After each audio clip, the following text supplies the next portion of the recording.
Bonjour, nous allons voir ensemble les nouvelles fonctions d'Adobe Lightroom en version 5. Donc la version bêta vient de sortir.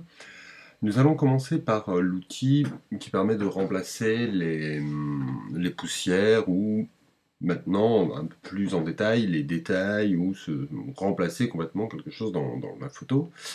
Alors Lightroom de ce côté a quand même bien évolué, donc l'outil n'a pas changé. On se retrouve avec dupliquer ou corriger. Au niveau du style du pinceau, nous allons choisir corriger. Là on va chercher une partie. On va prendre ici par exemple, on voit une petite tache blanche, on en a une autre ici au niveau du trottoir.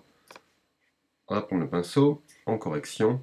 Et comme pour une poussière qu'il pourrait y avoir donc, sur le capteur, on va juste adapter avec la molette la taille de notre pinceau et venir simplement faire un clic.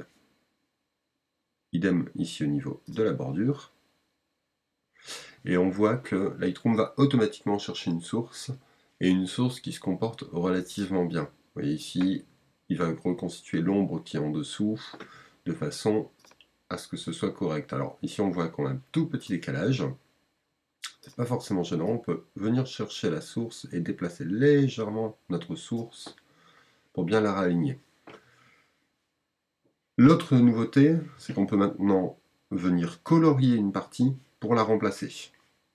Alors, on va prendre quelque chose d'assez simple.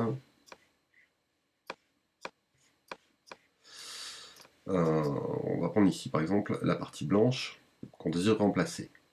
On va augmenter légèrement notre taille de pinceau et on va venir colorier la partie que l'on veut enlever. Alors, automatiquement, ça nous fait penser à l'outil Content Aware qu'on a sous Photoshop. Alors, ça marche pas tout à fait pareil. Il y a le moteur Content Aware derrière, donc le moteur contenu pris en compte, mais on se retrouve en même temps avec un système de source, donc on se retrouve avec la duplication Content Aware qu'on a sous Photoshop. Voilà, donc on se retrouve donc avec notre tracé et la source de notre tracé, qui a été choisie automatiquement. Alors là, pour moi, ça ne me plaît pas puisque la ligne bleue est disparue. Je peux prendre la source et venir déplacer ma source pour reconstituer ma ligne bleue. Voilà, et il adapte. On peut enlever l'outil pour voir le résultat. Le résultat est plutôt bluffant. J'ai pris une photo au hasard. L'outil donc se règle en termes d'opacité et en termes de taille.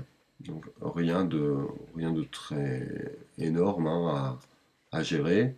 On reste vraiment dans du Lightroom avec quelque chose de simple à utiliser qui permet d'enlever relativement rapidement des taches ou des petits détails dans une photographie.